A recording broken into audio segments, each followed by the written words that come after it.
Saka mo na ako kausapin pa. Kapag kaya mo nang magpakauna sa akin at mabigay ang pangarap kong debut party. Pa, nakakahiya sa mga friends ko kung di man lang matuloy yung debut party ko. Kaya pa, gawan mo ng paraan. Gusto kasi ng anak kong magkaroon ng debut party. Siyempre. Halos lahat naman ng tumutungtong ng 18, pre, yan yung pangarap. Yung makapag-debut. Pre, wala akong ipon eh.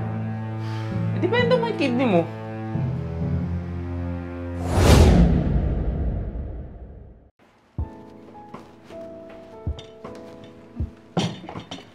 Hey friend, kamusta naman yung planning ng debut mo? Baka naman puchu-puchu lang yan kagaya ng isa nating friend. Ay, hindi na pala natin friend yun si Ashley. Nakakahiya yung debut niya, puro katsipan. Ha? Yung debut ko? Of course, maganda yun at sosyal. Actually, may nakausap na nga kaming 5-star hotel na may events place. At dun gagawin yung debut ko. Tapos yung gown ko, made to order, ipapasadya ko sa designer ko. Ganun, friend. Wow, bongga naman pala. Excited na ako sa birthday mo. Kala ko kasi katsipan din yan eh. Pag ganun, baka unfriend ka talaga sa akin, friend.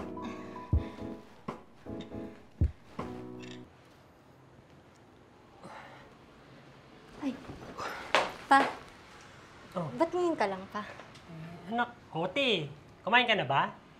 Hindi pa nga pa pero wait lang pa. Ano palang plano natin sa debut ko? Ay, oo nga pala, malapit ng debut mo. Huwag ka mag-alala. Ipagluluto kita ng paborito mong spaghetti. Debut yun pa. Hindi yun simpleng birthday lang. Debut. Gets mo ba? Anak, sa totoo lang gusto ko talaga sana na magkaroon ka ng party sa debut mo. Kaso, kapos ngayon si Papa daming utang. Kaya wala talagang ipon si Papa. So wala talaga.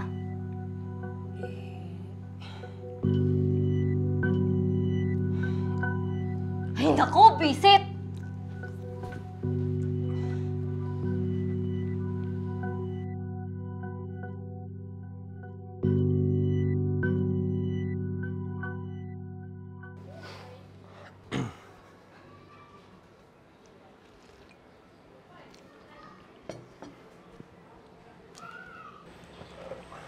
Anak, pwede ba tayo mag-usap?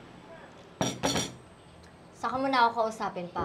Kapag kaya mo nang magpakauna sa akin at mabigay ang pangarap kong debut party. Pa, nakakahiya sa mga friends ko kung di man lang matuloy yung debut party ko. Kaya pa, gawan mo ng paraan. Kahit anong paraan, matuloy lang debut party ko.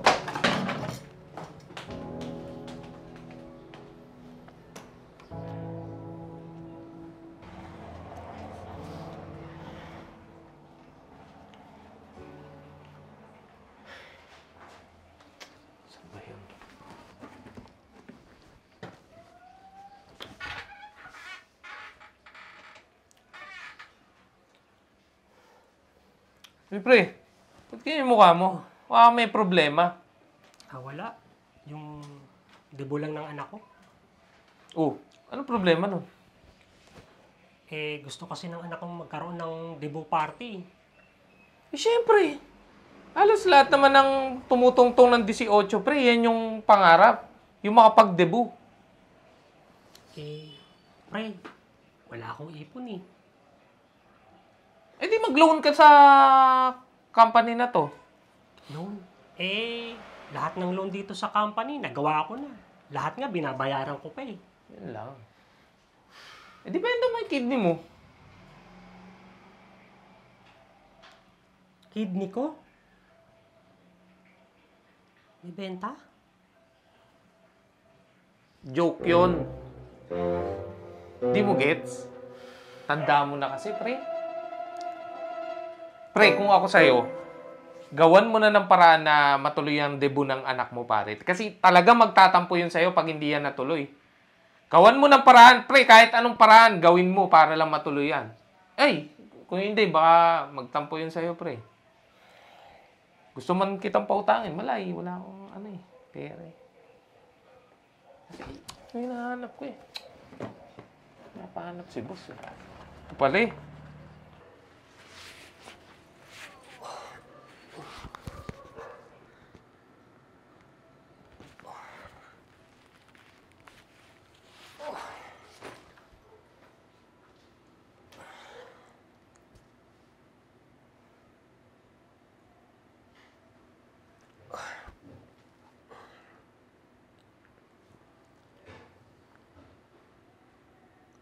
Hello, anak. Nasaan ka?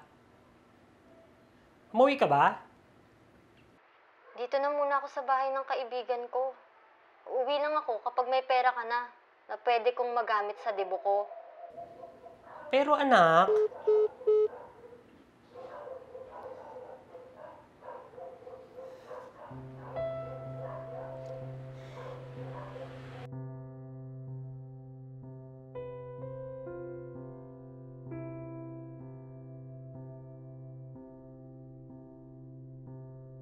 Saka mo na ako kausapin pa. Kapag kaya mo nang magpakauna sa akin. At mabigay ang pangarap kong debo party. Pa, nakakahiya sa mga friends ko kung di man lang matuloy yung debo party ko. Kaya pa, gawan mo ng paraan. Kahit anong paraan, basta matuloy lang yung debo party ko. Eh, depende mo yung kidney mo. Pre, kung ako sa'yo, gawan mo na ng paraan na matuloy ang debut ng anak mo, pare. Kasi talaga magtatampo yun sa'yo pag hindi yan natuloy. Gawan mo ng paraan, pre. Kahit anong paraan, gawin mo para lang matuloy yan. Ay, kung hindi, baka magtampo yun sa'yo, pre.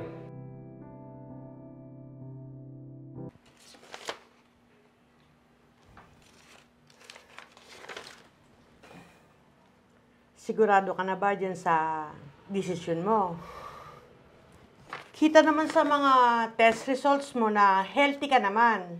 Pero kasi delikado yung operasyon. Ready ka ba?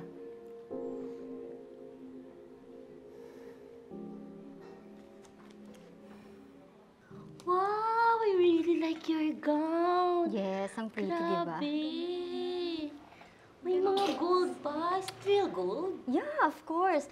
Ako pa. Wow, ang ganda. How about your shoe? I want Wait. Ito. Ayan. Oh, wow. Shining, shimmering.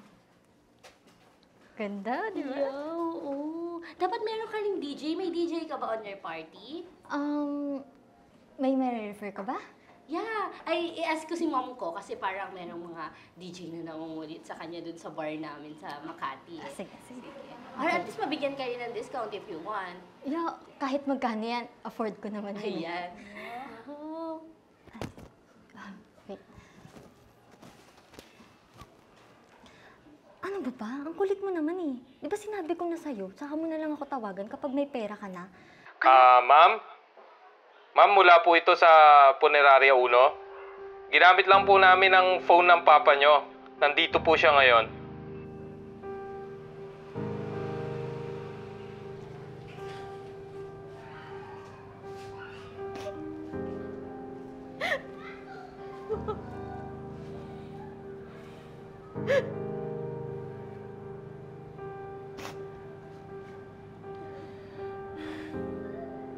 Nakakabigla ang desisyon ng ama mo. Naibenta niya ang kidney niya. Dahil sa kagustuhan na rin niyang maibigay niya sa iyo ang pangarap mong debut. Grabe ang pagmamahal sa iyo ng ama mo. Kahit buhay niya, isasaalang-alang niya para sa iyo. Yung clinic nga palang pinagbentahan ng ama mo ng kidney niya, under investigation na rin. Dahil sa nangyaring to. At kung bakit mayroong bentahan ng kidney nangyari.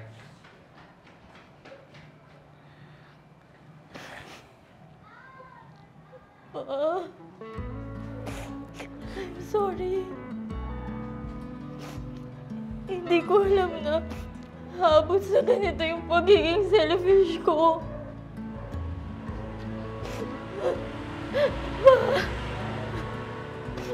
I'm sorry. Habang buhay kong dadalhin to. Hindi ko mapapatawad ang sarili ko. Each day